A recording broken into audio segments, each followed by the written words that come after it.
right, we're going to get started. My name is Clifford Mae Henderson. I'm going to be your moderator today. We are here with some fabulous writers, and we are going to be dealing with fight scenes.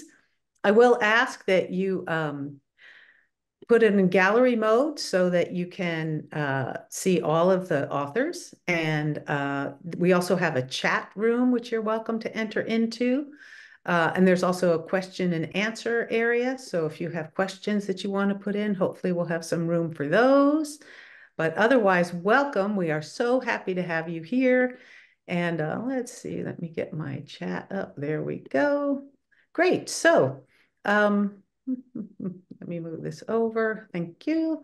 All right, so really happy to be here. I'm so excited about these particular authors that we have. Some I'm going to be learning about along with you, some that I know. So that's super fun. I'm personally here talking to you from Northern California, but it'll be interesting to hear where everybody is coming from. I'm going to start out by reading everybody's bio. When I read your bio, if you just give a little wave, although I guess people can see your name, so that's good too. And then we will get on to readings, and then we'll do some questions afterwards. So let me I need another document up here. Oh, all the Zoom screens. Here we go. Good. All right. So the first bio today is Elena Abbott, is a trans author from Edmonton, Alberta, who enjoys writing paranormal and sci-fi books with a sapphic flair. She does her best writing at night when not playing video games or getting sucked into another book series. She's married to her dedicated spouse and is the proud parent to a young gentleman who is her biggest cheerleader. Oh, that's nice to hear. All right, Sandra Barret is a native of New Englander who wanted to be an archaeologist. So, of course, she ended up in software development. She focuses her fiction writing on urban fantasy and science fiction stories where strong women save the day. When not writing, she's reading, gardening, and occasionally digging holes way too deep in the back of her historic home in the hopes of finding something more archaeologically significant than the ever-present slag. Dreams never die, they just adapt to life circumstances. Oh, I like that. J.M. Redmann has published 11 novels featuring New Orleans PI Mickey Knight. Her first book was published in 1990, one of the early hard-boiled women and lesbian detectives. Her books have won 3 Lambda Literary Awards, and The Intersection of Law and Desire was an editor's choice of the San Francisco Chronicle and a recommended book of NPR's Fresh Air. She is the co-editor with Greg Herron of 3 anthologies, one of which, Night Shadows, Queer Horror, was shortlisted for the Shirley Jackson Award. And lastly, Jennifer Karter, she, her pronoun, is an up-and-coming fantasy romance author who enjoys juggling international developmental work, a passion for intricate word building, and exploring the world with her 2-year-old. She is a longtime avid dungeon master, but only ever of Dungeons and Dragons, and loves playing board games, of which she owns over 300. She writes world-building fantasy novels about powerful women falling in love with each other. She'll be reading from her new book of Auras and Shadows, which came out this month. Myself, I am the author of 6 lesbic novels. My latest is a paranormal mystery called Bait and Witch. And when not writing, I, along with my wife of 31 years, run an improv school called the Fun Institute. My books have won a Forward Magazine Book of the Year Award, an Independent Press Award, several Golden Crown Awards, and that's about all I have to say about me. So that said, that's who we are. That's who you got today, a powerhouse of women. And we're going to be doing some readings today. And I believe that as we read, I think what would be a super cool thing is if the other authors just turn off your camera and turn off your and mute yourself so that yeah, we can focus on who we want. So we're going to be starting with Elena Abbott, all the way from Edmonton, Alberta, and looking forward to hearing what you have to say. I'll beam back in when we're done. Take it away, Elena. Sounds great. Thanks, Clifford. I'm Elena Abbott. I write mostly paranormal romance and urban fantasy, mostly involving lesbian and transgender characters. I'll be reading today from my novel Pack of Our Own that came out last March. In the book, Ren, just a little background before I start the reading. In the book, Ren is an alpha werewolf who is fated mates with a human, Natalie. While an opposing werewolf, Jason, is attacking Ren's territory with Natalie in the middle of it all. Ren had just stopped several of Jason's wolves from another prong of the attack and realized that Natalie is in danger and just arrived at the cabin where Natalie is staying at. The chapter reads from Ren's point of view, and a quick content warning for sensitive viewers: there will be swearing in the reading. Um, Get the hell away from her, I roared. Natalie was on the ground, clutching her bloody arm and cringing away from Jason. Two other shifters I didn't recognize flanked him. All of them turned to me as I spoke. Natalie's eyes widened and took another step forward. Natalie, it's okay. I'm here to help. Her mouth dropped open. Ren, she screamed when Jason planted his foot in her side, and she rolled away with a gasp. His eyes never left mine as his lips spread into a sinister smile. Mutt, nice of you to finally join us. Another step forward, the grass tickling my bare feet. Whatever this is between us, keep it between us. You don't bring humans into our world like this. Who gives a shit? He snarled back. Humans are expendable, and if you can't defend your lands, then maybe you shouldn't have them. The others laughed at his words, and I took a quick survey of the area. Three wolves, plus Natalie. There was one missing. It didn't matter, though. I needed to end this here and now. Natalie, I said as I caught her eye and held it. I'm sorry. Ren, she began, but her breath hitched as I pushed my body to start the shift. Her eyes went as wide as dinner plates as fur sprouted up and down my arms and legs, around my chest and belly and upper thighs. The hair on my head grew longer and became mane-like as my teeth elongated and sharpened to create wolf-like fangs. Razor-sharp claws burst out of my fingertips and silvery fur grew up to my elbows. This ends now, I growled and sprang forward. The wolves charged, and one leapt over Natalie. He was an idiot. I sidestepped and caught his throat with one hand. I grabbed the scruff of his neck with the other and tore his throat out in one swift yank and tossed his body to the side. My shoulder flared in pain, but I pushed it aside and rolled away from the pounce of the other wolf. Kill the mutt, Jason yelled, drawing a long-bladed knife from behind his back. Sunlight glinted off the metal, and I knew all too well what it was coated in. Silver? I growled. You'd use silver against your own kind? He charged and slashed at me with the knife as I dodged the other wolf a second time. Jason was fast, but he was still in human form and was no match for my strength and speed. Still afraid of your wolf, Jason? I taunted him. Come on, shift and come at me. I don't need to shift to kill you, bitch, he shouted and lunged quickly. I sidestepped again and pulled his arm past me, which forced him to abandon his position to stab the other wolf. The wolf in question tried to close his huge jaws on my leg, but I kicked him away and sent him flying halfway to the tree line. Thunder cracked through the air, and I threw myself to the ground. A puff of dirt and dust shot out of the earth near my head, and I looked up. A man was perched on top of the cabin, a long rifle in his hands. I snarled and leaped up, moving closer to the cabin to get out of his line of sight. This is not how you claim territory. You aren't even an alpha. How could you keep a pack together? Somebody fucking kill her already, Jason screamed. I spun and dashed at him, came up inside his wild swing, and put a fist into his gut. He doubled over and the knife fell from his grip. I caught it by the handle in midair. The shifted wolf returned and lunged towards the easier target on the ground. Natalie. No! Faster than the shifted asshole, I was there before his teeth could come down on her as she curled into a defensive position. I held the blade, but lashed out with my claws and scored a deep gash running from his neck to his rear. He whined and spun to flee when I grabbed him by the tail and heaved him upward and back down into the ground with a sickening crack. He stayed down and stopped moving.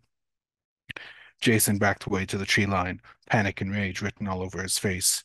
I began moving in his direction when his eyes flicked to the cabin's roof. Right, sniper. I smiled at Jason and brandished his knife. I rolled out of cover, came up quickly, and sighted on the sniper. He was just bringing the rifle around when I launched the knife. It tumbled end over end until it hit the man square in the chest and sank to the hilt. He sputtered a choking cry and tumbled backward. The rifle skittered along the slanted roof until it fell. I was there to catch it and forced a quick shift in my front paws to make them a little more human and able to fit on the rifle. Jason shouted something and started sprinting to the trees. I took a knee and brought the rifle to my shoulder. The scope was barely necessary with my enhanced senses and my partially shifted form, and I snapped it off before taking a deep breath and sighting down the barrel. In a single action, I breathed out and pulled the trigger. Jason fell with a scream and writhed in the grass barely 5 feet from the forest in possible safety. I worked the bolt action, ejected the long case, and let the magazine load the next. I sighted down the weapon again and watched him try to drag himself through the grass toward the trees. Another crack split the air before he screamed again, brought to a halt, with a finger touching the shadows of the trees. I brought the rifle down over my knee hard and bent the barrel and broke the stock. I sauntered up to the wounded wolf, ready to make him pay for what he had done. And that's it. That is amazing. Wow. To be able to write kill the mutt. That, that's a great line of dialogue. Kill the mutt. Fantastic. That was a really great read. Thank you. What a great way to start us off. All right. Well, we will be getting to questions later. So we're going to move on to Sandra Barret and see what she's got for us here. So we'll, Sandra, beam on in and Elena will beam out and we will see what's next. Okay, hello everyone. I'm going to be reading from my latest paranormal romance, Grave Consequences. In this story, necromancy, or raising the dead, is both legal and a regulated industry. So we join the story where Maddie, a necromancy specialist, has been training Tamar so she can pass her licensing exam. They're in Maddie's house. Maddie grabbed her cup of coffee and cane and made her way into the sunroom. Not because it had a good view of the beach where Tamar went, but because it would be warm with the morning sun. That's what she told herself anyway. Movement along the beach caught her eye, and she squinted into the bright sunlight to make out what she was seeing. The mug slipped from her hands, splashing hot coffee across her sweater dress. "Louis!" she shouted. She was halfway out the sunroom door when her brother's nurse came in. "What is it?" "Tamar, she's fallen in the surf." He rushed past her. She cursed her own weakness for not being able to help. She watched as Louis dragged Tamar out of the surf. This isn't happening, she thought. Not again. Maddie grasped Tamar's arm as they got closer to the house. Tamar's jacket was sodden from the ocean water. What happened? Tamar just shook her head, the water dripping off her black curls. Put her on the sofa, Maddie said. I'm all wet, Tamar mumbled. It'd seen worse than some salt water. Maddie pulled off Tamar's wet jacket, ignoring the used necromancy injector that fell out of the pocket. How are you feeling? Almost as bad as I felt after my accident. Why am I suddenly so exhausted? It's Kenneth's so-called experiments, Louis said. Louis, Maddie said, my brother's research is important. Takes a hell of a toll on you both, he said. Maybe some research isn't worth the price. Tamar rested her head on her propped-up knees. Maddie picked up the fallen injector. I should have reminded you to dispose of this properly yesterday. Tamar looked up. Oh, I did. I tossed yesterday's injector in the biohazard container. Maddie frowned. But this injector is used. There was a stranded seal on the beach, Tamar said. I used it to revive her. You didn't. Maddie's temper almost exploded. It wasn't that much, and it saved the seal. Maddie stood up. Do you have any idea what you just risked? I mean, besides nearly drowning out there? Hey, it was a simple resurrection. I've done it plenty of times before. Not when you're still recovering from that car accident resurrection and the deposition and giving blood to Kenneth. Tamar's temper seemed to flare in reaction to Maddie's. How was I to know Kenneth's little blood draw would wipe me out? Maddie squeezed her eyes shut. So irresponsible. Tamar stood up. Well, maybe if your family actually shared their secrets, I'd have known the risks involved. Shared secrets? You want to hear our secrets? Maddie growled. Louis stepped between them. Okay, maybe you both need a timeout. How about we start, each of you sitting down before I have to pick one or both of you up? He looked at Tamar. Again. No, Maddie said. She wants the whole story, so she gets the whole story. The accident happened when I was 14. My twin brothers, Kenneth and Aiden, had just turned 17, and as usual, were competing with one another.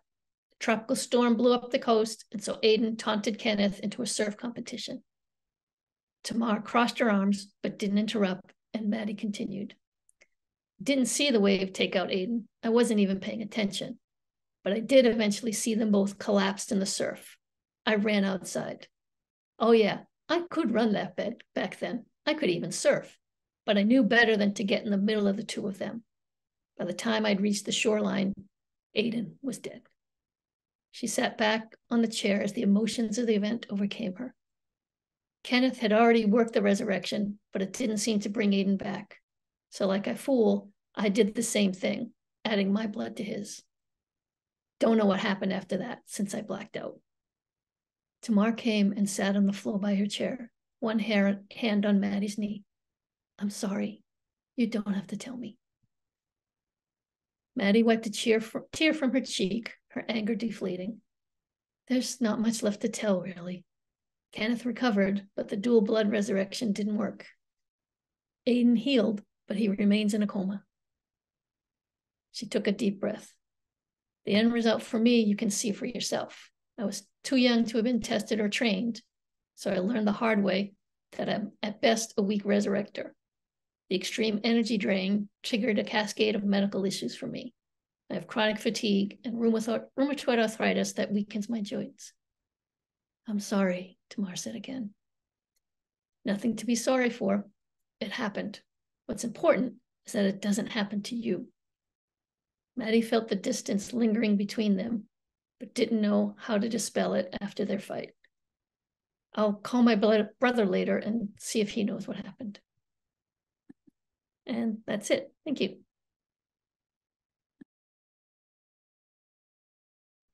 Wow. Wow. Again, I love the language of these. I was thinking about a used necromancy ejector. I'm like, wow, that is great imagination. I love it, love it, love it, love it. That is awesome. Well, I look forward to, we've got lots of paranormal action going on here, so that's exciting. I think I will read next because I don't want to be the last one because mine is more of a squabble than a fight. Uh, so yeah, I had to interpret this broadly because the only big fight scene I have in my book is the big spoiler, and I just refuse to read that because I want you to read the book. So I'm reading from my book, Bait and Witch. Unfortunate circumstances have left single lesbian mom Zeddy and her 9-year-old daughter living in a van where they get caught in a web of witches. And what you're about to hear is a scene between Zeddy and her 9-year-old daughter. With Halloween only a week away, Zeddy's 9-year-old daughter, Olive, was of the strong opinion that they were already running late putting her costume together. A week, just 1 week, she yelled. She wailed. She was also pissed at Zeddy for not allowing her to carry the crystal skull as a part of her costume. Why not, she whined. It's perfect for Indiana Jones. Because I don't feel right about it, that's why. God, could she sound any more parenty? But telling Olive that Ida claimed the skull had magic fortune-telling powers would make Olive want it even more. And who knew? Maybe the skull did have powers. Maybe she just couldn't feel it. Lately, it seemed like anything was possible. I just don't think we should mess with anything in the shed until what? Until I say it's okay. How's that for being a mean mom? Mean, Olive sulked. Besides, you touched her grimoire. Olive, you're giving me a headache. Well, you're giving me one. They were on their third thrift store and still hadn't found a suitable jacket or sturdy child-sized leather belt. They found the hat right off. It was perfect. Felt fedora, slightly beat up, and best of all, fit. Some guy had had a really small head. The whip and holster were another issue. Maybe a drugstore's Halloween display? Said he rifled through a rack of jackets. Anyway, you're going to be holding the whip and you'll need a hand for your candy sack. The skull would just get in your way. The whip goes on my belt. The answer is still no. I'm sorry, Olive. Olive squinted at her. Zeddy ignored her. I just don't think it's fair. Max would. Olive, stop. I'm just saying, stop it. I mean it. Olive squinted harder. Zeddy pawed through a few more jackets, spotted the perfect one, faux leather, worn, lots of pockets. What do you say we focus on finding you a jacket? What do you say we find one like, with a flourish, she pulled the jacket from the rack, like this? Olive brightened immediately. OMG, it's perfect. She grabbed the jacket and hastily threw it on. It hung off her like a tent. We'll shorten the sleeves, Zeddy said. Olive maneuvered around the two long sleeves, oblivious. It even has an inside pocket where I can put a compass. Thank you, thank you, thank you, Mom. Next up, belt, whip, and holster. That's it. That was my big fight scene. We will move next to J.M. Redmann, who I'm very excited to hear from. I'm a big fan, as she well knows. So let's hear some real fighting now. Okay. All right, I'm actually, yeah, well, I am going to read from my latest book, Transitory, and I also interpreted it somewhat loosely in terms of fighting like you. There's fight scenes in the book, but you know, I don't want to give things away. So I'm just starting at chapter 1 because there's action. Chapter 1, Transitory. Blinding, blue, white, a spit of dark, jarring, off and on. I stared at the police car parked half on, half off the road. The blinding, nauseating lights was better than looking at the woman on the ground. 30 minutes ago, she'd been alive. The glare did nothing for the roiling in my stomach. 30 minutes ago, I had been crossing Rampart Street, leaving the French Quarter to head back to my house in Tremay. 30 minutes ago, no, 35 now. I was mellow, enjoying the steps back to a normal life, returning from one of my favorite bars, showing the card to prove I had been vaccinated. A toned-down celebration. Like the previous plague, not everyone survived, and even those of us who did had our scars. Loss of a loved one, of a friend, of the people we got used to seeing on a regular basis, a favorite waiter, a store clerk, the mailman. But it was supposed to be a night to see and laugh and hug one another, the tipping point of going back to normal or creating what would be normal now. New Orleans is a city with a dream that stopped at a bar along the way. No, not the raucous tourist joints on Bourbon Street, but a bar of storytellers, lazy fans swirling in the ceiling, a door wide open to the street, sultry air mixing with the chill of the bar, like a portal from one world to another. A scratched up and beat up bar, tales of hearts broken and hearts mended told over and over like it was the first time. Air thick with desperation and courage, a place where time seemed slowed, even gentle. One low step from the entry to the sidewalk to trip you up if you're careful. If you're not careful, just like life. I've lived in New Orleans most of my years, and I think I've been in that bar for a good part of it. A short wait for a shower to pass, a cool rain-washed night, lingering summer finally turning to fall in this subtropical city. A saunter from the bright lights of the quarter, greeting strangers on the street because this is New Orleans and it's what we do. 2 blocks from my house, crossing Rampart, past the final lights of the gas station. A roar of engine stopped me on the neutral ground. Someone speeding. The car gunned by only to screech to a halt just beyond me. The door flung open and the woman was pushed out into the middle of the street, into an oncoming vehicle, a large boxy truck or an SUV. It didn't stop.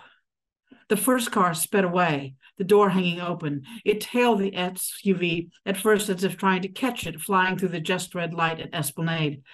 but they both turned like they were traveling together. The woman in the street was screaming an incoherent cry of pain. I pulled out my phone as I jumped into the street, frantically waving to halt oncoming cars. The next car stopped, seeing me, seeing the woman. I was yelling at the 911 operator, telling her to get help as quickly as possible, then telling her about the car and what they were heading. On my knees next to the woman, I didn't dare to do anything. Even moving her was dangerous. Help is coming, I told her, over and over again. Sirens in the distance. Help is coming. She looked at me, reaching her hand to mine. At first, the grip was strong, desperate, but her fingers loosened, strength slipping away. Her lips moved. I leaned in closer. Why do this? I wasn't going. I don't know, I answered. Save your strength. Stay with us. Other cars stopped, some honking, some helping, a crowd around us. Her fingers let go, her hand dropping to the pavement. I picked it up again, holding it tightly, as if that could keep her from slipping away. Don't let them get a bare, harsh whisper, a ragged breath, another, nothing. Stay with us, I begged her. Another blur, the police and the EMTs pushing through the crowd. I stood back. She was only a few breaths away from living. If they could start her heart and lungs again, she could hold on to life. The seconds slipped into minutes, then more minutes, the clock moving relentlessly. The EMTs backed away. The police took over. I stared at the blinding lights. All right, that's it. Well, I've read your book, so it was really great to hear your voice on it. Thank you. Your description of New Orleans. Oh my God, a city with a dream. I love that. Thank you. Thank you. Yeah, fabulous. It's a great read. I can tell people that. Thank you. I appreciate that. Yes. Well, we're going to do we're getting excited for Jennifer to see our final reader of the day. And let's see, Jennifer, you can beam in. We will beam out and listen to what you got. And looking forward. Awesome. Thank you. All right. So I'm going to be reading from Of Auras and Shadows. It's a story about Erin, who's a young woman from the hero cast who everyone believes will save the community, and her guardian, Rena, who is the lowest ranked guardian anyone can remember. So as background for the scene, heroes pledge to put the community before their ego, while guardians pledge to put their hero before their lives. In this scene, which is early in the story, Erin and Rena are in the Darklands, trying to avoid monsters and looking for the goddess's blood, which is called Ichor, which restores the dome that protects the community. A snapping branch drew Erin's attention. She drew her bow and spun toward the noise, but not in time. She used it as a shield more than a weapon, as a blur of beige sprang from the bloodberry bush to her right. Her bow was slammed from her hands, knocking her back enough to save her from the creature's second claw. Erin hit the ground and looked up into oversized feline eyes. A dire cougar stood before her, its glistening, rippling muscles straining beneath its hairless skin, where the dire dogs and dire squirrels looked like they barely had enough sinew to hold their rotting corpses together. The dire cougar's skin appeared oiled, with a dark web of vascularity throbbing on top of its muscles. Those muscles flexed, launching the cougar over Erin's body, narrowly missing Rena's spear. It landed 10 feet up a nearby dead tree, its curved claws digging deeply into the bark. A chill worked its way down Erin's spine as the cougar's head rotated 180 degrees to stare at Erin and Rena with its huge owl-like eyes. It hissed at them, extending its jaw wide enough to fit Erin's entire head inside. You go left, I'll go right. Erin scrambled to retrieve her bow. Before she could, the cougar leapt again. Claws came at her face, and Erin had nothing to defend herself. She launched backward, knowing it wouldn't get her far enough away. The cougar's path veered as Rena slammed into it with the full weight of her body. The cougar sprang away and back again. Erin watched in horror as it hit Rena. Its claws slashed at her gamison. Its head rose and fell with her arm gripped between its teeth. She's dead. She's dead. She's dead, Erin thought. She couldn't lose Rena. She needed her. She didn't need her to place bread in her hand or even to save her from dire cougars. She needed her by her side. Realization flooded Erin. It wasn't the Darklands that made her feel alive. It was Rena. It wasn't Iker that gave her purpose and made her feel like she could do anything. It was Rena. Erin drew her sword and ran at the beast. She sank her blade between its ribs with all her strength. The cougar screamed, high-pitched and eerie. Its head flickered to look at her. Rena's arm still in its mouth. There was a sickening cracking noise and a muffled sound of Rena groaning, long and breathless. She's alive. Erin tried to pull her sword out. She had to save Rena, but the blade didn't budge. The cougar's eyes shone as if with a light of their own. It opened its mouth, dropping Rena's arm. The sight of Rena's metal gauntlet around her arm gave Erin a moment of relief before the cougar hissed. Its legs flexed to lunge. Its back muscles rippled with anger. It bared its teeth, and a murderous rumble resonated from its chest like a dreadful purr. She'd stabbed it through the chest, and it was excited to kill her for it. The sound cut off in a single wet crunch. Erin tore her gaze from the cougar's dulling eyes to Rena's hand at the underside of the beast's chin. Rena pulled back, removing her utility knife with a spray of burgundy red blood. She'd stabbed with enough force to punch directly through the soft palate into the cougar's brain. The cougar slumped into Rena, who gave another guttural groan of pain. Erin put both hands on the cougar, glad for the glove that kept her from feeling its hairless skin, and shoved. It took several tries to release Rena from its weight. Rena lay on her back, her gamison shredded. Splashes of crimson interspersed the burgundy. Erin was encouraged to see that the crimson of Rena's blood wasn't spreading. The claw and bite marks appeared to be mostly superficial. Her left arm lay across her chest at an unnaturally low angle, and purple bruises were blossoming across the skin beneath the metal frill of her gauntlet. Rena, are you okay? She was breathing, but Erin had no idea how deep the damage went. Fine, it just dislocated my shoulder. Rena's words came out with a hiss of pain. I can reset it, I just need... She started to sit up, but Erin pushed her back down with a firm hand on her shoulder. Oh, no, you won't. You're not setting your own shoulder. I was trained to do this by the healers themselves. So just lay there and try to breathe normally. Slowly, she rotated Rena's arm across her chest until it was held tightly out from her body. Erin anchored her feet against Rena's side and pulled, smoothly but firmly. I need you to relax your muscles. I am relaxing them. You're clearly not.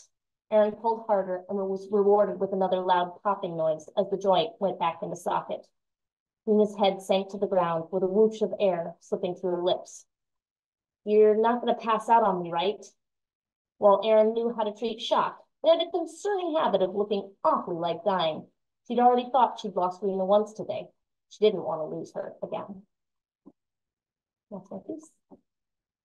That was a very satisfying battle scene to end on. I'll say that. That was that was great. Going through the soft palate into the brain. That is like, yeah, great. All right. Well, let's bring all our readers back on.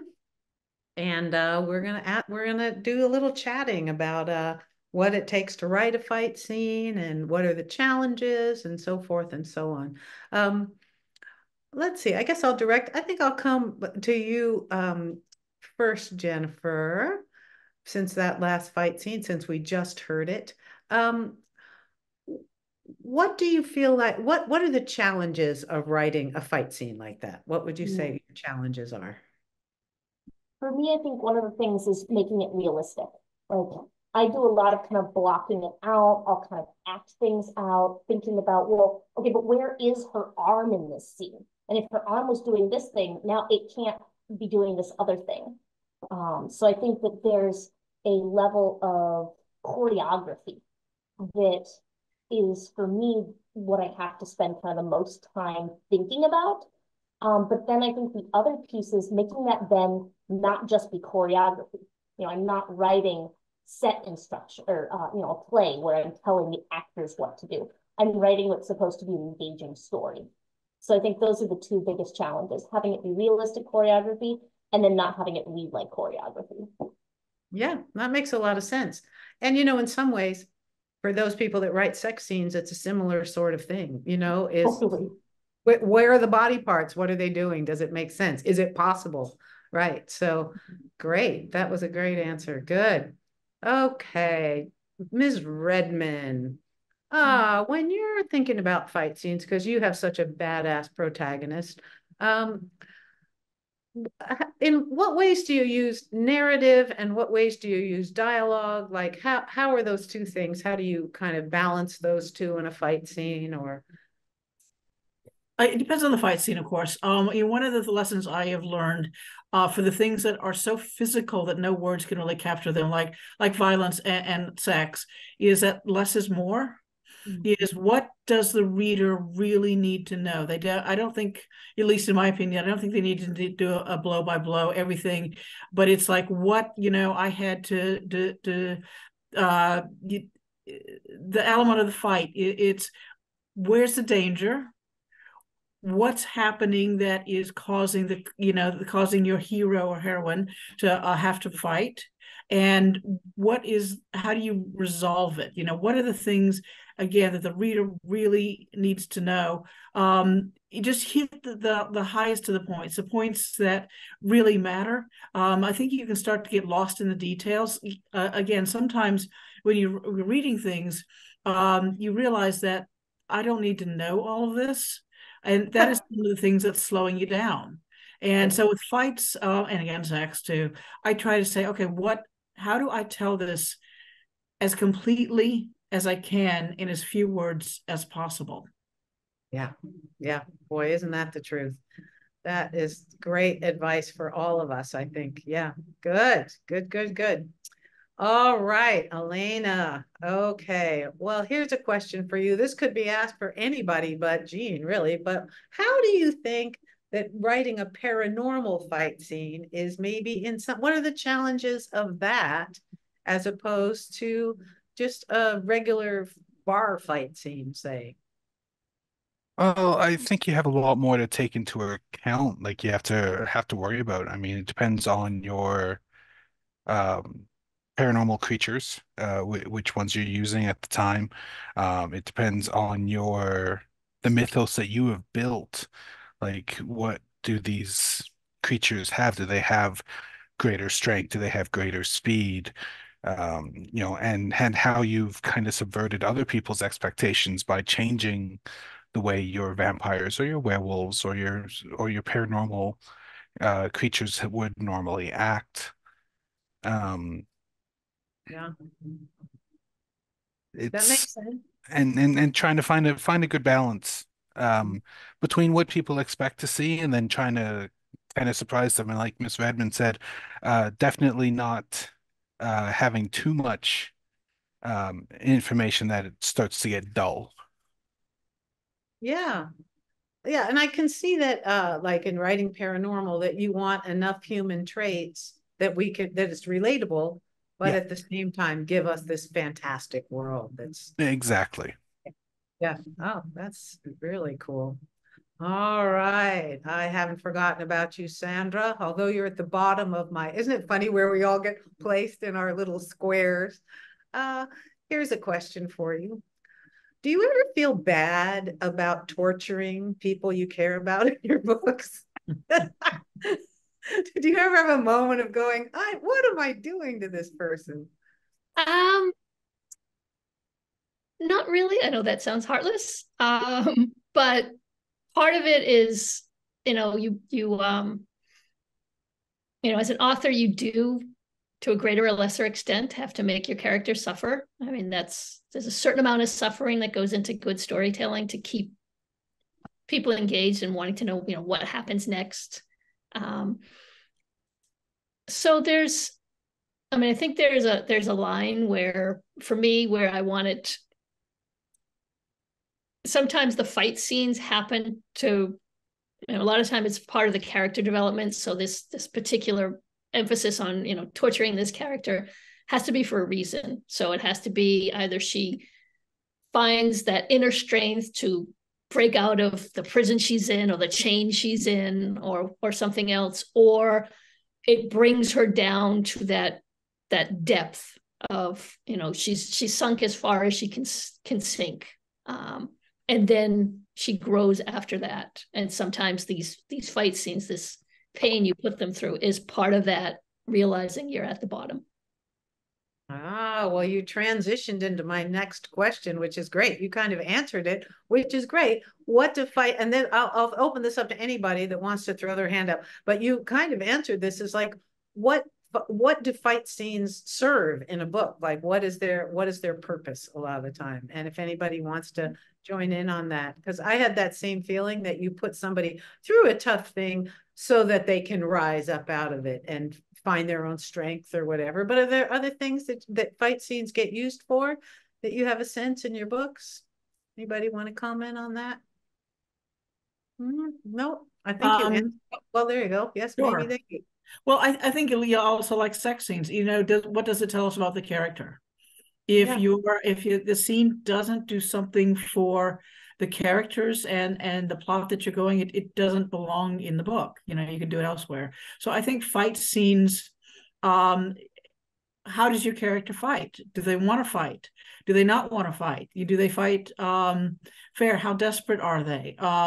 You know, all these different things can tell you also what, you know, I write first person narrative, of course, so I'm in my character's head when she's punching people, and it's what is she thinking when she's doing that? And I think that can do a lot to character. And of course, fight scenes often are the penultimate part of the plot.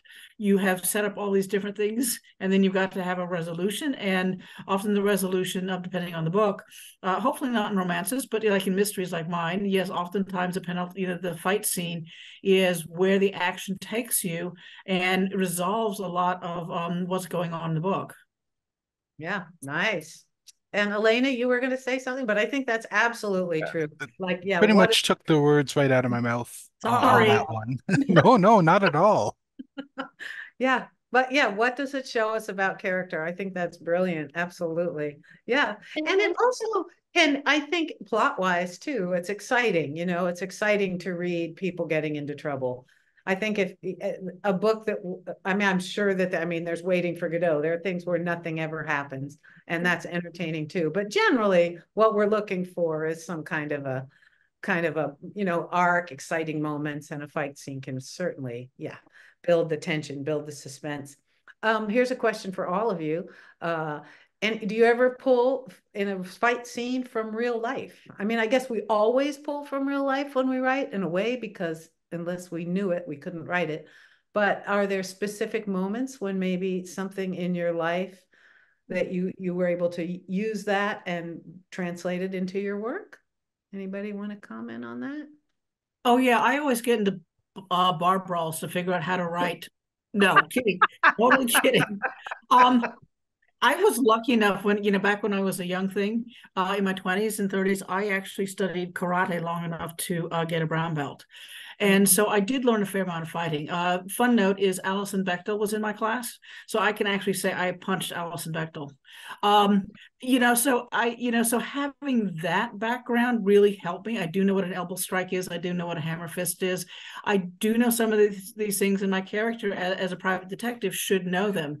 But clearly, you should be doing some research if you're going to be doing a fight. If you don't know, if you're going to have boxers, you need to have at least some knowledge of boxers and that sort of stuff. So, yeah. And again, figure out human anatomy. You know, you have a good friend who'll work it out with you. Yeah, that's great. Good. Other thoughts? Jennifer, we haven't heard from you. How about you? Do you ever? Yeah, I mean, I write mainly fantasy fight scenes. So a lot of it, you know, I haven't had direct experience, but I think the one that's probably the most interesting to like kind of relate to myself, I worked at a ranch up in the mountains of Colorado for a summer, and there was definitely like what would I do if I saw a bear? And so there's a scene actually in my other book, The Witch Queen's Mate, where she does what I would do of the kind of standing up and roaring in the fight scene to say, you know, come at me, and ends that piece by scaring them away. And so it wasn't actually something that I had experienced before, but it was something where I was like, yeah, that's what I want to do. Yeah, nice, nice. Anybody else want to comment on personal experience?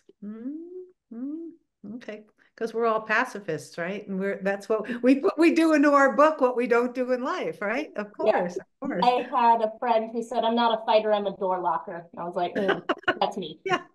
Yeah. And, I think too, there's the whole fight or flight or, the freeze flight, and I think it's fair to write characters, as we write these characters too. Some people don't fight and they freeze up, and there's a lot of power in that in as a writer of expressing for a character that too. So yeah, how do we respond to stress? Well, we just have a couple of minutes left, and I think it might be nice for everybody, just again, now that everybody's gotten to hear from you, I think we should all hold our books up in front of our faces. Do you have a book, and does everybody have one that you can hold up? Show what you got, show what you're, can mine, mine doesn't do, I have to unblur. Oh, damn, sorry, gotta unblur. Yeah, hold your book up, because you know what? These sound like some great books going on. There they are. This is your next reading, everybody, if you're paying attention. These are the books you should be ordering. Of everything you've seen this week and this whole bookathon, these are the one. No, just kidding. But, seriously, this has been just a delight talking with you guys about this. I'm really just honored to be a part. Thanks to Sandy Lowe and Bold Strokes Books for making all these books available to us. And I think we're coming to a close on this. Any last words anybody wants to say? All right. Well, thank you very much for being a part of this. And we will come back again, because I think we were supposed to end at 4:50. Yeah, I think so.